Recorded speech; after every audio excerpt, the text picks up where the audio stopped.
Buenas noches. Nuevamente nos encontramos con nuestro programa Apuntes y Reencuentros con la Tradición. Hoy veremos el video Restauración, nuestro patrimonio desconocido. Para tratar ese tema está aquí Tere Loera, restaurador del Centro INA Morelos, con quien platicaremos sobre esto. Buenas noches, Rafael. Buenas noches. Tere, lo primero que sería conveniente acerca de este video, hablar sobre la catedral, sobre el convento de la Asunción y todo aquel patrimonio que tiene como parte de su acervo cultural. ¿Qué es lo que podemos saber del patrimonio cultural de la catedral? Bueno, para todos nosotros no es desconocido el que la Catedral de Cuernavaca es uno de los primeros conventos franciscanos que hay en América, el quinto, ¿verdad? El quinto de la fundación. El quinto convento, sí. Fundado por los franciscanos, y esto nos da una historia de 500 años en relación al uso del inmueble. El uso pues básicamente religioso, pero también un uso social y también un albergue de un tesoro artístico que tiene la Catedral de Cuernavaca, que a través de todos estos años ha podido ir juntando. Sí, verdad, es larga la historia del convento, lo que fuera el convento franciscano de la Asunción. Como decíamos, el quinto convento, y quizá ahorita, después de la demolición del convento de la Ciudad de México, el convento de San Francisco, así es, tal vez ahora uno de los conventos más importantes. Así es, sí, por la magnitud, por el tamaño, y además por las características arquitectónicas del convento, que es bellísimo además. Sí, uno de los autores habla de que después de la demolición de la capilla de los naturales de San José en México, del convento de México, la capilla abierta de Cuernavaca puede ser la primera capilla que queda de ese tipo. Así, y con mucha influencia mudéjar, ¿no? Árabe, en esos arcos encontrados. Bueno, la historia de los primeros años de la evangelización, pues es, yo diría, una historia muy llena de influencias árabes que como que empataban con la cultura mesoamericana, ¿no? En cuanto al colorido, al ritmo, a la música, al color. Y bueno, pues así podíamos recrear la imagen de cómo habría sido la capilla abierta de Cuernavaca. Claro, y además es necesario imaginarnos pues la gran población que debió de haber habido en ese momento en Cuernavaca, porque para hacer una capilla abierta tan majestuosa y un atrio tan amplio, era porque albergaba una gran cantidad de pobladores. Sí, el códice de reedificación nos menciona cómo venían de todos los diferentes pueblos de aquí, lo que podíamos llamar ahora el poniente del estado de Morelos. Venían a traer ofrendas, a danzar, a preparar las festividades, tanto del patrón o de la patrona, como las otras festividades cristianas, ¿no? Pero algo que me llama la atención es, después de digamos, el auge de la evangelización, viene este surgimiento que vemos en otros lados muy notorio, como es el barroco, ¿no? Y que probablemente da origen a algún retablo allí en catedral, ¿no? Sí, como no, por supuesto. Por esto mismo que tú dices de que, bueno, era un lugar central, céntrico en toda una región, hace que sea una iglesia que debió de haber sido muy rica. Hay un Tovar y Teresa nos habla acerca de que el retablo principal de la Catedral de Cuernavaca fue realizado por Simón Pereis, un pintor flamenco del siglo XVI, probablemente uno de los más importantes que llegan a América, con un estilo impresionante, bellísimo. Sus obras son de la magnitud de, por ejemplo, del Altar del Perdón de la Catedral de México, que se quemó en 1967. Y bueno, imagínate el altar que debió de haber tenido la Catedral de Cuernavaca. Eso por un lado. Por otro lado, hay otra relación de Cuernavaca que se escribe en 1745. Tú conoces muy bien el documento, y ahí nos hablan también, nos dicen que para 1700 la Catedral de Cuernavaca tenía 24 altares repartidos en toda la nave de la iglesia, y que todos estos eran de una hechura muy rica y de estilo muy moderno, ¿no? Para 1700 el estilo muy moderno, estábamos hablando del barroco estípite ya, o sea, unos altares que debieron de haber sido pues llenos de oro, ¿no? Y esto me deja pensando, ¿no nos quedará algún elemento, alguna cosa de esos retablos, alguna pintura, alguna escultura? Claro, probablemente. Mira, lo que pasa gracias al inventario que hizo el ingeniero Duvernat hace algunos años, que en paz descanse, pudimos ver cuál era el tesoro artístico de la Catedral de Cuernavaca, que es magnífico. Entre ellas hay muchas riquezas muebles, una colección de 52 cuadros más o menos, que son los que hay en la catedral. De estos cuadros hay algunos que sí podrían estar dentro de las características de este primer estilo, no tan barroco, sino Perenz era un poco más renacentista, más manierista. Hay un cuadro que se llama La Crucifixión de Cristo, es un cuadro pequeño, pero que se le atribuye a Simón Perenz. Posteriormente encontramos dos pinturas de tabla, que también son de las primeras épocas de la colonia en México, y además ya de la época barroca, bueno, hay un apostolado, que está completo, casi completo, porque uno de los cuadros está en Yecapixtla. Este apostolado, probablemente atribuido a Miranda, también uno de los pintores más importantes de Morelos, y tiene la característica de un estilo muy fino, un apostolado muy importante, el que se encuentra aquí en Cuernavaca. Además de infinidad de cuadros separados, que debieron formar parte de los retablos. La obra de arte no es como la contemplamos ahora, como una unidad, sino que la obra de arte era se englobaba todo un tema del cual se quería hablar. Entonces, por eso nosotros pensamos que muchísimas de estas pinturas pertenecieron a los retablos. Hay también una serie magnífica que se le llama la serie Mariana, que son 3 cuadros atribuidos a Juan Correa por Elisa Vargas Lugo, y que también son magníficos, ¿no? Que hablan de la infancia de la Virgen María y que pues tienen mucha relación con el nombre de la iglesia. Oye, Tere, y yo digo que eso también podríamos encontrarlo si eso podemos encontrar aquí en Cuernavaca, ¿cómo lo podríamos encontrar? Podemos encontrarlo en otros lugares, en otros conventos de Morelos, puesto que la colonia en Morelos es muy, muy temprana. Ajá. Y toda la evangelización y todo el desarrollo temprano de las pinturas flamencas, ¿no? La influencia flamenca. Cómo no. Se podía encontrar aquí en Morelos. Por supuesto, yo creo que en la mayoría de los conventos y de los templos de Morelos tenemos obras magníficas. Entendí que encontraste algo en Huastepec y en Tlacotepec, ¿no? Sí, bueno, sí. En Tlacotepec tienen una colección también de cuadros importantísima. Parece ser que, según nos contaba la gente del pueblo, pertenecían a la hacienda jesuita que estaba ahí cerca.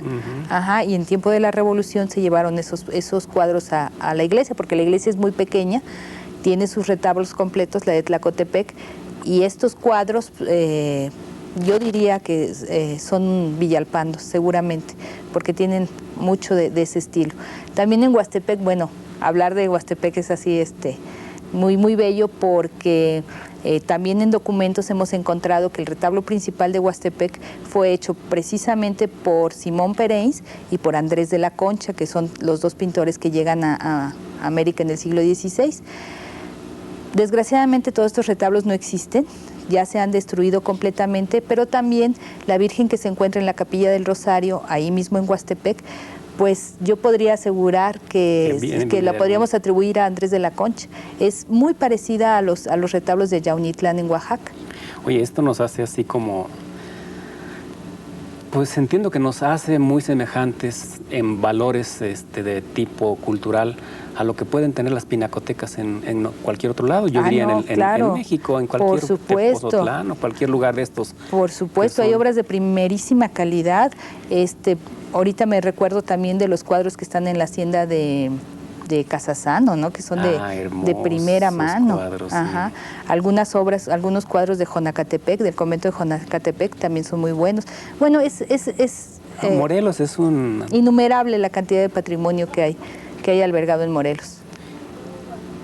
Aquí lo primero que surge, Tere, es ¿y qué vamos a hacer con eso, Bueno, es un compromiso muy importante, creo, el que debemos de asumir, un compromiso que no solamente lo puede asumir el gobierno o las instituciones gubernamentales, porque no hay la manera de cuidar este patrimonio si no es la misma población, la misma sociedad la que se involucre en su cuidado.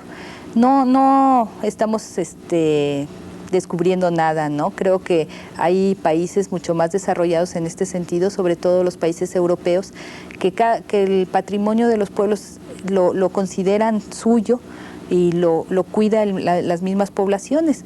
Esto yo creo que es lo que debemos de impulsar aquí en Morelos, que sea la sociedad la que tome conciencia de que el patrimonio cultural es nuestro patrimonio, nosotros somos los dueños de él y a nosotros nos toca la obligación de cuidarlos. Nosotros como parte del Instituto de Antropología, creo que tenemos la obligación de asesorar, de supervisar cualquier obra de conservación para que se lleve por los cánones establecidos internacionalmente, pero sin la ayuda de la población pues sería totalmente infructuoso nuestro trabajo. Fíjate que esto me recuerda a unos planteamientos que pues están surgiendo, ¿no? Después de que pues vemos que el llegar así con el sentido paternal de decirles te voy a restaurar tu obra, ya no se puede porque no tenemos recursos, ¿no? No, y el patrimonio es así innumerable, ¿no? Y cada vez, bueno, tú que caminas por todas las rutas de Morelos, te das cuenta de que cada vez que vas a un lugar encuentras algo nuevo, algo más, algo más que se va a incrementar. Siempre. Ajá, y Morelos es muy dispar en este sentido, ¿no?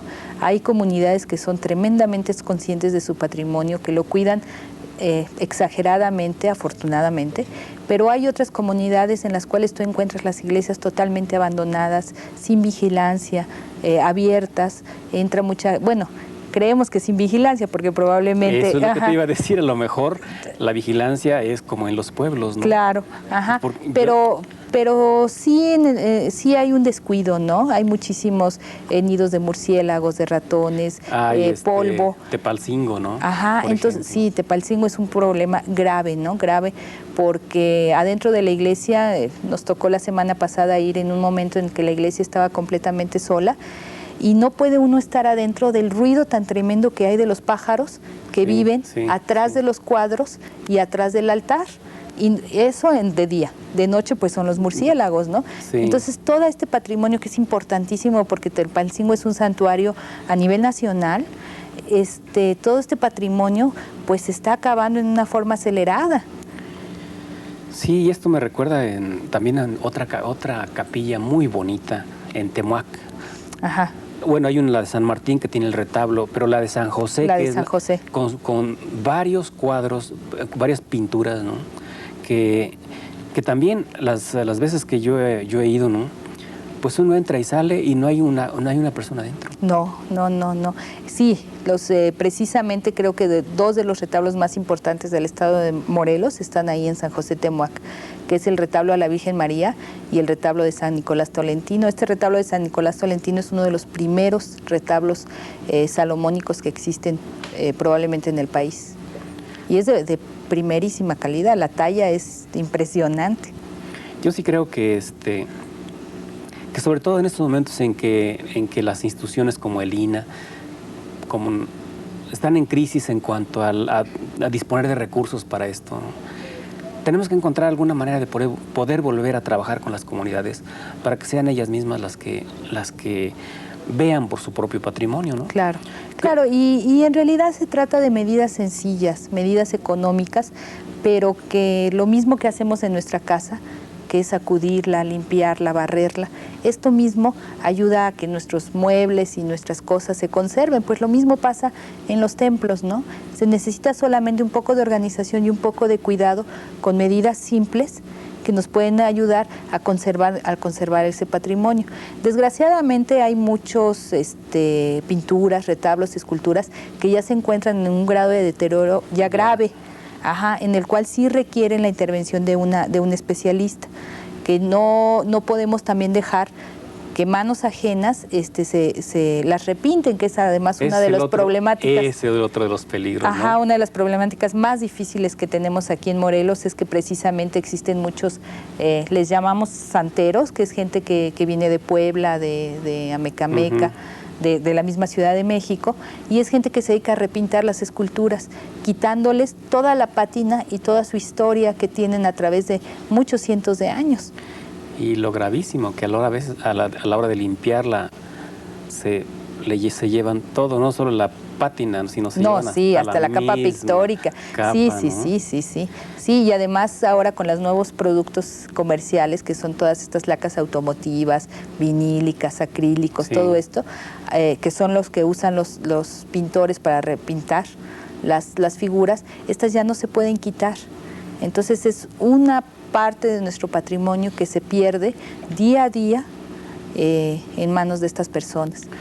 Teri, ¿no crees que podríamos así hacer pequeños manualitos de conservación? Claro. ¿No sería una de las...? Bueno, en eso se trabaja ahorita en el Instituto de Antropología. Estamos trabajando en 2 manuales. Uno para la conservación de documentos y archivos, que también es una parte importante de nuestro patrimonio que está muy dejada, que son los archivos patrimonial, los archivos parroquiales, los archivos municipales que tienen la historia de Morelos, ¿no? Escrita. Y por otro lado, también se está preparando un manual para la conservación de retablos. Igualmente, pues podríamos continuar con estas medidas para seguir haciendo manuales. Sí, yo creo, porque de veras, me tocó la fibra delicada que son los archivos de los conventos, ¿no?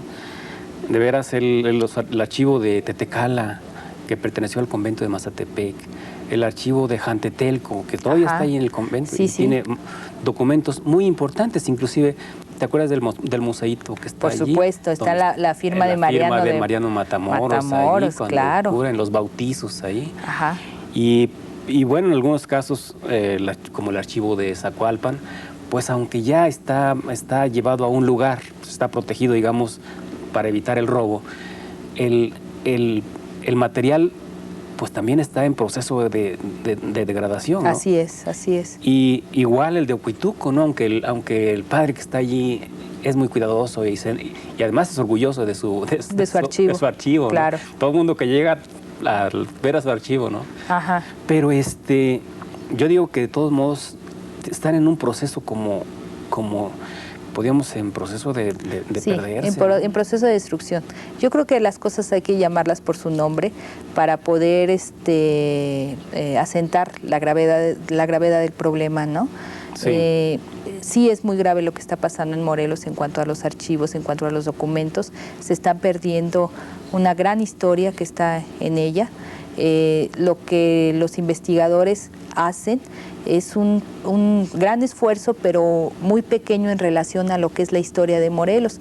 Hay muchísimas cosas que esperan ser trabajadas, ¿verdad?, para poder sacar a la luz nuevos datos históricos. Y esto no va a ser posible si ese material no se conserva. Sí, yo creo que uno de los testimonios para escribir la historia son los textos escritos, pero yo creo que otro de los testimonios no muy explotados son los testimonios que nos dejaron la pintura y la escultura y la arquitectura. Así pues yo creo que esto ojalá después de esta plática pudiéramos encontrar eco en la población, en las instituciones, en el Estado mismo, para que hagamos con más conciencia sobre lo que tenemos y sobre la necesidad de protegerlo. Así es. Al final de este video ustedes verán precisamente este esfuerzo que se hizo hace 2 años en el programa Adopte una Obra, en el cual la sociedad civil, encabezada por la señora Cecilia Abe, y por otro lado el Instituto de Antropología, se unieron para rescatar el patrimonio de la Catedral de Cuernavaca. Yo creo que esto no se debe de enterrar, al contrario, hay que sacar este tipo de proyectos donde la sociedad y las instituciones tengan una meta común, ¿no? Bueno, pues vamos entonces a ver el video. Los invitamos a ver este video.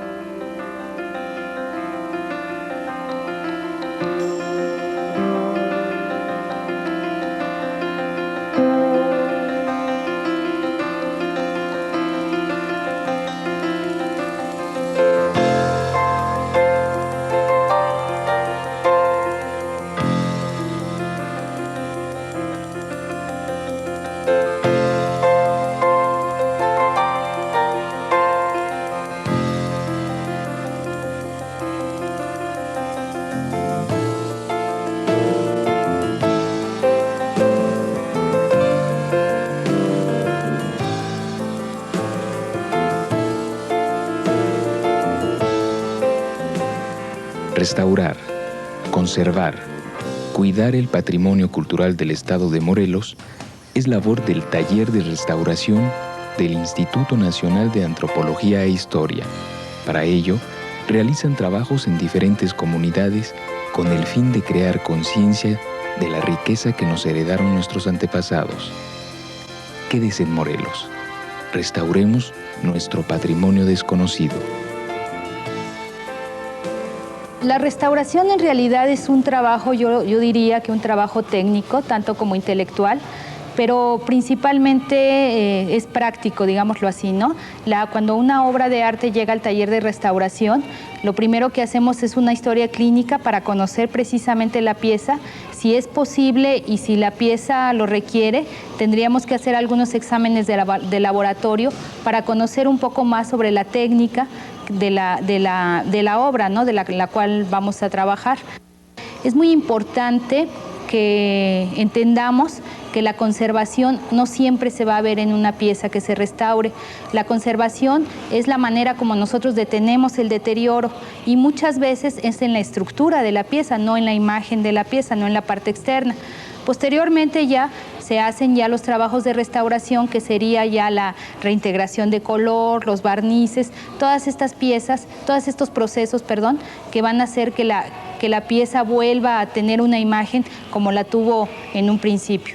Claro, no se trata de hacer piezas nuevas de ninguna manera, sino que es importante también conservar la pátina del tiempo.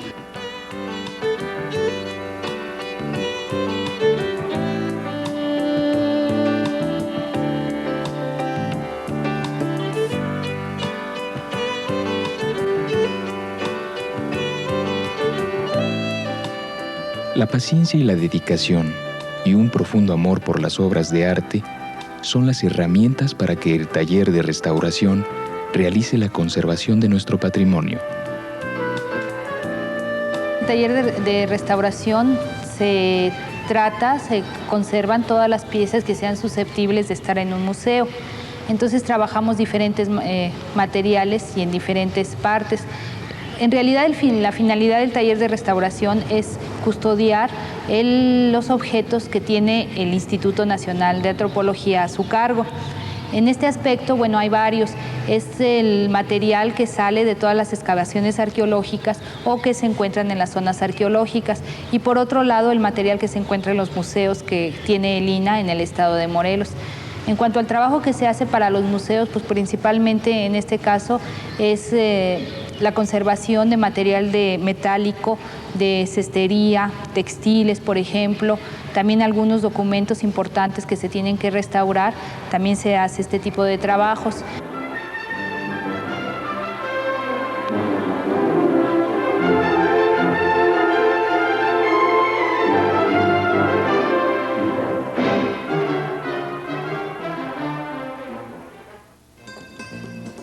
La Catedral de Cuernavaca es una de las obras más hermosas de nuestro estado. En su interior se encuentran reliquias que han preocupado siempre al Instituto Nacional de Antropología e Historia. Iniciamos los trabajos con la restauración de un Cristo de caña del siglo XVI que se encuentra en esta catedral. Después restauramos la escultura del San Cristóbal. Posteriormente entra a trabajar con nosotros, a colaborar el ingeniero Duvernard, que ya también tenía participación dentro de los trabajos de catedral, y así se juntan más fuerzas y continuamos la restauración de los cuadros. Hasta la fecha existen casi 20 cuadros restaurados, entre obras de arte, digamos esculturas y también pinturas.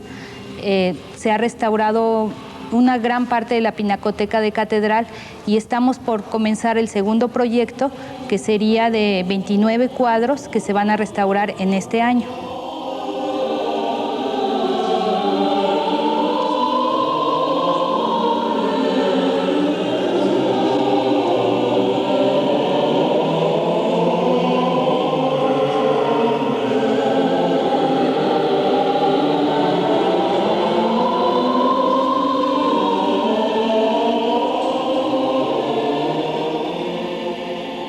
Entre los cuadros ya restaurados existen verdaderas joyas.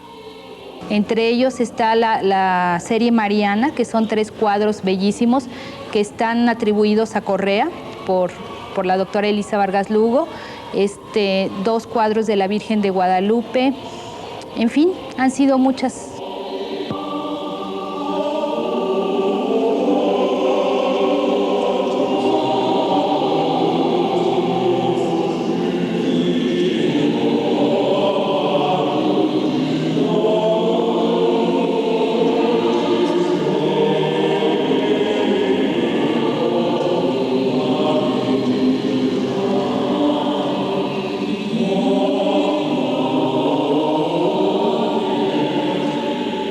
Crear conciencia de la importancia que tiene la restauración y conservación de las obras de arte es una de las labores más difíciles.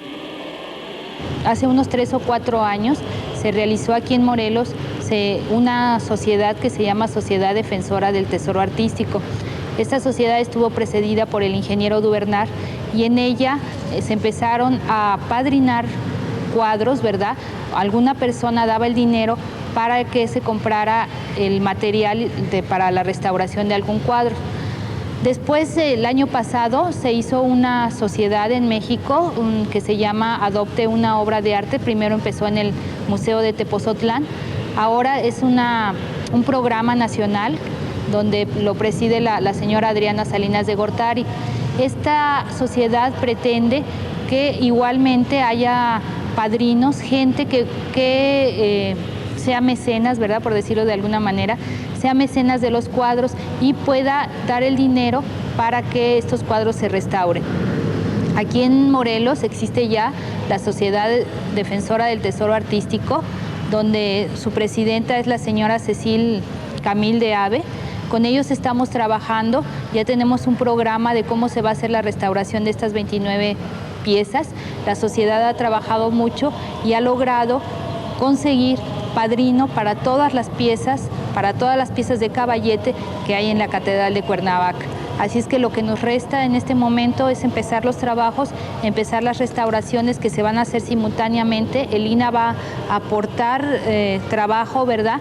Y por otro lado, otros compañeros independientes nos van a ayudar también para sacar toda esta gran cantidad de patrimonio que va a quedar listo en el sentido de que va a quedar restaurado. Seguiría otra siguiente etapa, otro siguiente proyecto que sería construir o realizar un museo donde esta pinacoteca tuviera un lugar donde se albergara y donde pudiera ser admirado por todas las personas de Morelos y del resto del país.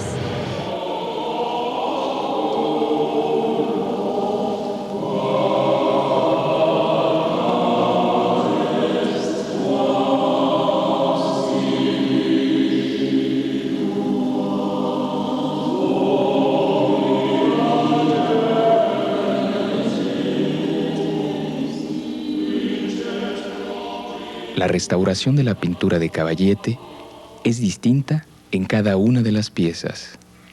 Cada una de las piezas nos va a decir qué requiere de tratamiento, no podemos generalizar en todas, pero de todas maneras muchas de las piezas de Caballete, generalmente que son sobre tela, la tela ha perdido ya mucho de su resistencia para soportar a la pintura, entonces requiere de un nuevo soporte. Nosotros generalmente ponemos este soporte que le llamamos rentelado. Es una técnica holandesa que se usa a base de ceras y de resina y posteriormente ya se hace la limpieza de la pieza quitando todos los barnices oxidados y la mugre que ha dejado el tiempo y se resanan las lagunas y se hace la reintegración de las piezas. Precisamente la reintegración tiene que ser solamente en los lugares donde ya no hay capa pictórica. Nosotros el original siempre lo respetamos.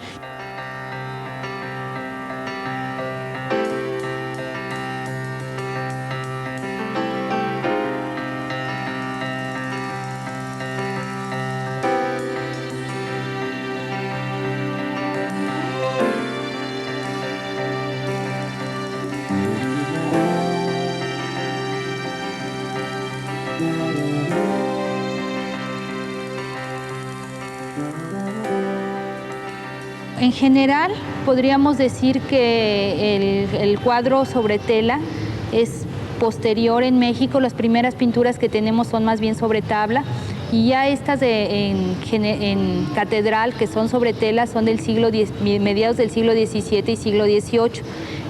Se usa un lino, son telas de lino. No hemos tenido ejemplos de algodones, sino más bien de lino, con una urdimbre y una trama muy gruesas.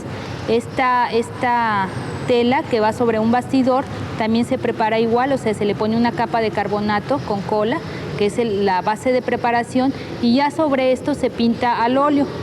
Estos pigmentos obviamente pues no se conseguían en el comercio. Cada pintor era, además de ser un artista, era un técnico, ¿verdad?, en su profesión, porque molían los pigmentos junto con el aceite para hacer sus colores. Al igual que, por ejemplo, hacían los pinceles, ¿no?, y las mismas telas.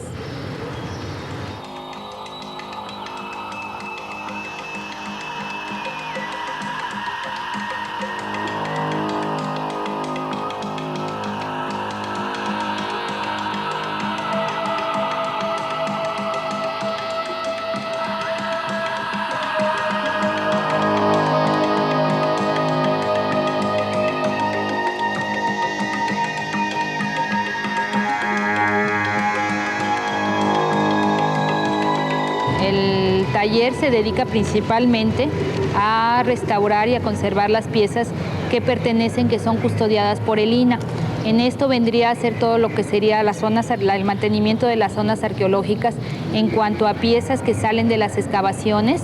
Entonces nos dedicamos a la restauración de cerámica prehispánica, de estucos que hay en las zonas arqueológicas, de esculturas de piedra también. Con referente a las piezas de cerámica, ustedes saben que están en diferentes sustratos en la tierra y generalmente están fragmentadas todas estas piezas. Entonces el arqueólogo se encarga de tomar los datos que esta pieza le va a dar para su estudio, para su investigación, y no las mandan al taller de restauración. Hay piezas que son muy grandes y que caben en una pequeña bolsa de plástico. Entonces estas piezas, cuando llegan, se les hace un lavado intensivo. Si el barro está en condiciones muy malas de conservación, entonces continuamos con una consolidación de la pieza. Se mete en una sustancia plástica, en una campana del vacío, para que penetre, ¿verdad?, un adhesivo dentro de las pequeñas moléculas del barro y lo pueden hacer que vuelva a tener cohesión. Posteriormente ya se empieza a hacer un verdadero rompecabezas con estos pequeños fragmentos de cerámica que tenemos, y empezamos a armar lo que sería la pieza. Tenemos diferentes grosores de la cerámica, y esto nos sirve como guía, o si tenemos suerte y es una pieza decorada, ¿verdad?, entonces la misma decoración nos va a servir como guía para ir armando la pieza. Generalmente las piezas no se encuentran completas, hay muchos fragmentos que les faltan, entonces también estas partes, estas lagunas que tenemos, tanto por estética como por estructura, se vuelven a poner, con un material también que elaboramos en el taller.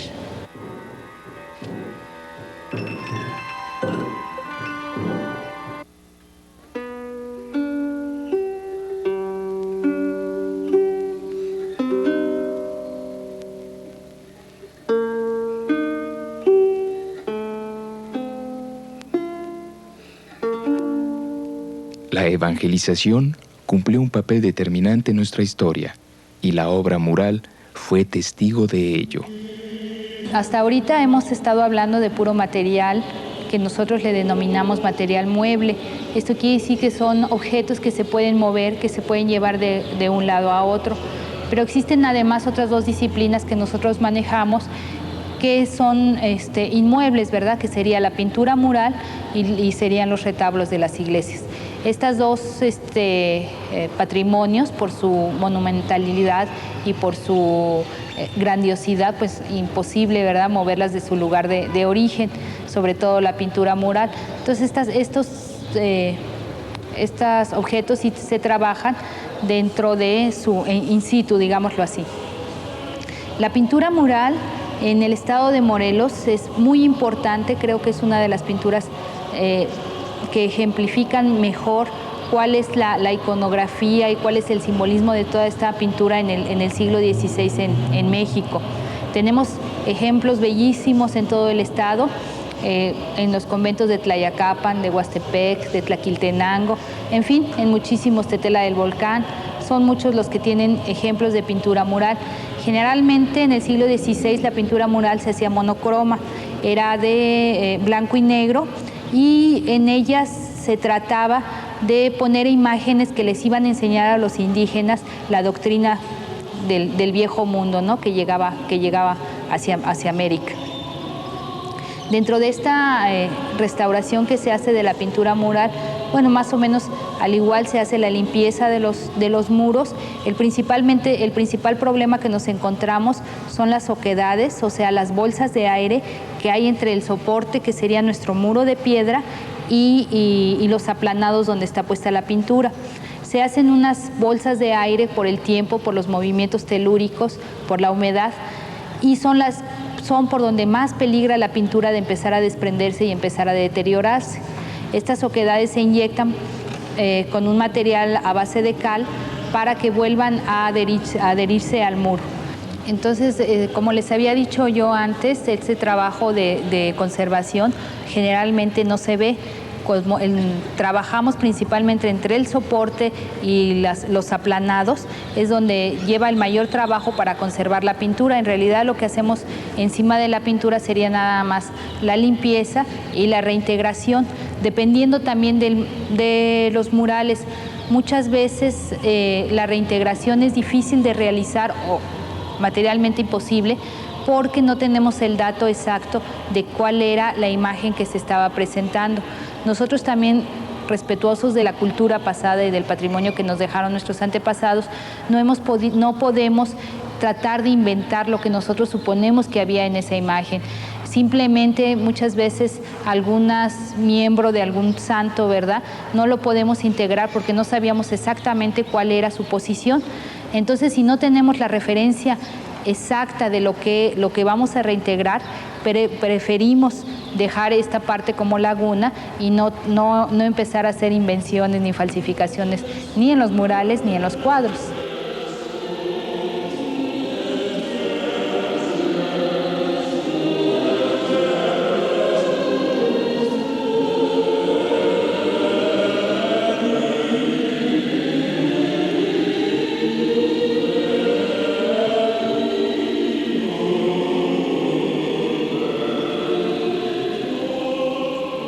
Los conflictos al interior de las órdenes religiosas se vieron reflejados en sus muros.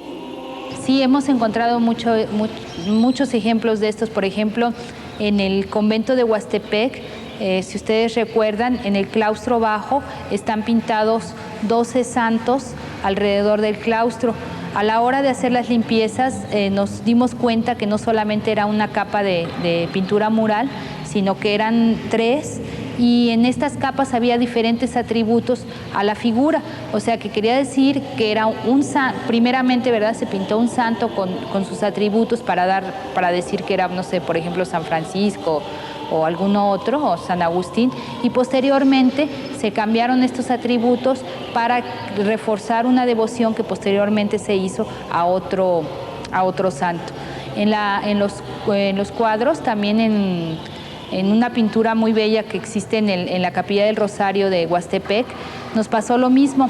A la hora de ir haciendo la limpieza nos dimos cuenta que la mayoría de las figuras que forman el cuadro no son originales, sino que fueron realizadas posteriormente a la hechura de la Virgen que está en ese cuadro. En Tlaquiltenango, por ejemplo, también podrían ustedes observar que existe una pintura mural primera, roja, ¿verdad?, en color rojo, que pertenecería a la orden de los franciscanos, y que posteriormente, cuando llegó la otra orden, fue cuando se cambió a hacer una pintura en blanco y negro. En fin, son muchos así los aspectos. Por ejemplo, también tenemos otro cuadro, una Virgen de Guadalupe, que se encuentra en el convento de Tepoztlán, donde sabemos que abajo existe otro cuadro completamente diferente al de arriba. A pesar que el cuadro de la Virgen de Guadalupe es del siglo XVII, existe una pintura más abajo.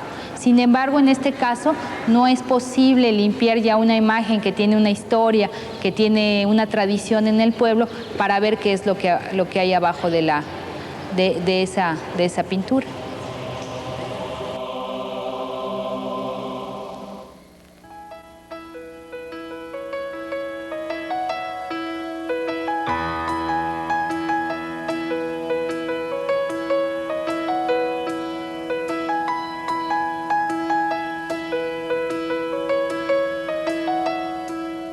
Al paso del tiempo, hoy en día hay que sumar la contaminación como uno de los más grandes depredadores de nuestro patrimonio.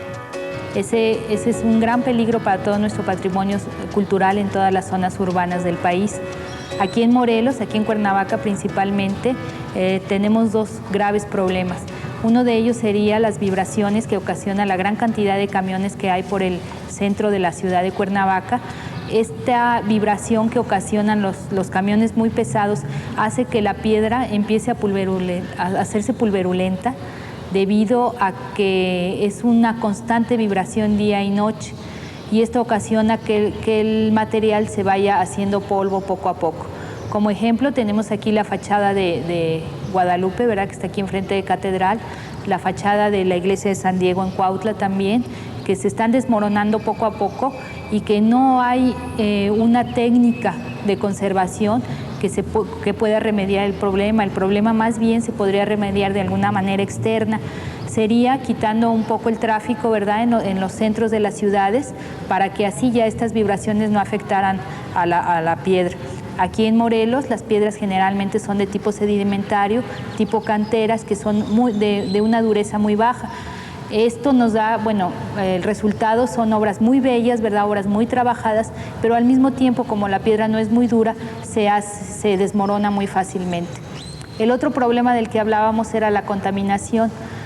En Cuernavaca tenemos el principal problema de la contaminación serían en cuanto a los automóviles, a los camiones que pasan alrededor del Palacio de Cortés. Todos ustedes conocen los murales de Diego Rivera, los bellos murales de Diego Rivera.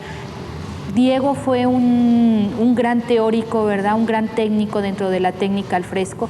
Quiere decir que sus murales, dentro de todos los muralistas que hay en México, él es el que más conservó la técnica, el que más la respetó.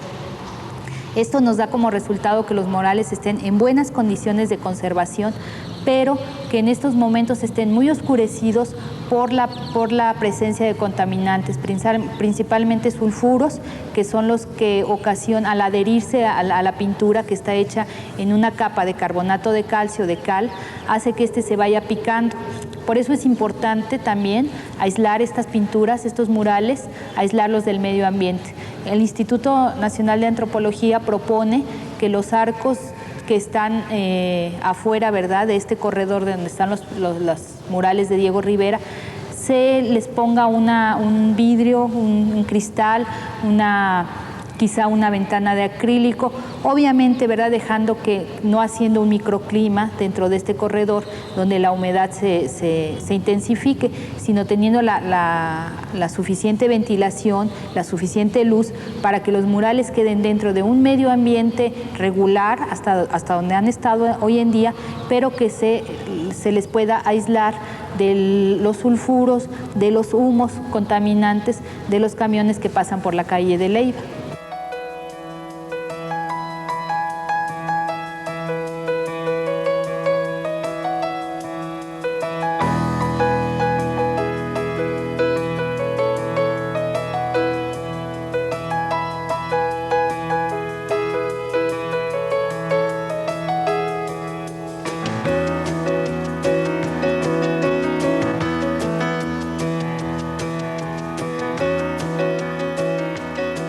Nosotros en las comunidades que hemos trabajado, pues muchas veces hemos tenido muchas muestras de cariño y de agradecimiento de parte de por ejemplo, de las parroquias o de las personas que reciben la pieza. Otras veces, bueno, es tanto el cambio que la pieza se muestra en la pieza, que también hay muchos signos de admiración, ¿verdad?, y de sorpresa de las personas a las que les vamos a entregar la pieza. Hemos tratado de tener trabajo en diferentes partes del estado de Morelos, precisamente para que esta pieza que entregamos restaurada sea como una muestra de todo lo que falta por hacer en todos lados, ¿no? Todo el patrimonio que falta todavía por conservar.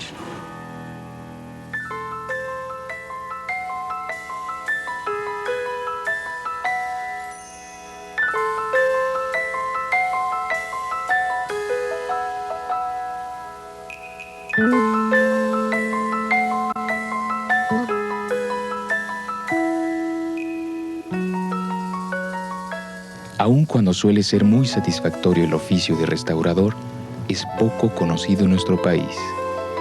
Y somos muy pocos los conservadores que existimos en general en México, creo que en general en el mundo somos pocos. No hay muy pocos profesionales para la cantidad de patrimonio que existe. Aquí en el estado de Morelos somos más o menos unas 6 o 7 personas que nos dedicamos a la restauración de obras de arte, y es mucho más la cantidad de trabajo que tenemos. En México, si no me equivoco, hay alrededor, en todo el país, alrededor de unos 90 a 100 restauradores. Imagínense ustedes que para la gran cantidad de patrimonio que existe, de zonas arqueológicas, de conventos, de iglesias, de museos, pues somos muy poquitos, somos una mínima parte de personas que nos dedicamos a esta disciplina. Quédese en Morelos. Ayúdenos a conservar nuestro patrimonio desconocido.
Bueno, Tere, el auge de este periodo del barroco, en donde aparecen muchos elementos de la arquitectura, de la pintura y de la escultura, no es gratuito, ¿no? No, por supuesto que no. Mira, hay que tomar en cuenta varias cosas. Pasa ya el siglo de la evangelización. Ya los indígenas, el resto de indígenas que queda, porque no quedan muchos, sí, están ya cristianizados. Ya. Ajá, así es. Entonces, lo que ahora la Iglesia pretende es más bien la defensa de la fe. Exacto, sí, desde ya fines del siglo XVI, pues la Inquisición, después del Concilio de Trento, la Inquisición empieza a ser muy estricta en cuanto a conservar la pureza de la fe. Y es cuando empieza a aparecer el barroco. Y al mismo tiempo empieza a aparecer la industria, ¿no? Claro. Aquí en Morelos, con las haciendas. Por supuesto, porque ya estamos hablando de una región pacificada, una región en la cual ya empieza a haber un auge económico, porque indudablemente Morelos es una región riquísima, ¿no? En cuanto a tierras y en cuanto a agua. Entonces empieza a haber más auge de la agricultura, tanto para consumo interno, ¿verdad?, como para exportación, y esto hace que empiece a haber una cierta clase social predominante, que es precisamente la que hace estos altares, estos retablos, y la que adorna las iglesias y los conventos del siglo XVI.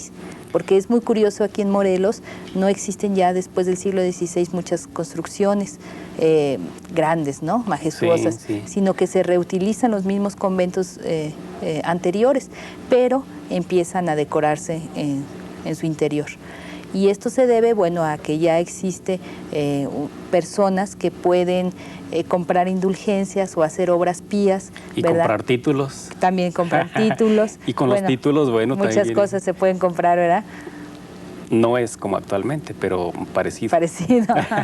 Se pueden comprar títulos. Y además, esos títulos van estableciendo jerarquías dentro de los mismos nobles, ¿no? De manera que hay familias nobles que, por ejemplo, en el Bajío, por ejemplo, en la zona del occidente, pues sí, forman verdaderas, algo así como dinastías, ¿no? Ajá. Que van heredando todo un patrimonio, todo un acervo cultural, lo van pasando a través de los hijos, ¿no? Claro, y estamos hablando de una quinta o sexta generación después de los conquistadores, pero Sí. ya son gente que ya están completamente asentadas, ya es lo que podríamos llamar la sociedad criolla, ¿no? Ya son los hijos de Sí, españoles, sí. pero ya nacidos aquí en América, con un naciente sentimiento de nacionalidad. Sí, aquí es donde comienza la división, ¿no? Entre aquellos que afianzan su sentido de nacionalidad y que pues, son conocidos como los criollos, ¿no? Y los peninsulares, ¿no? Los que no descartan todavía las nostalgias de la madre patria, ¿no? Ajá. Y de la madre de Europa, ¿no? Y hay unos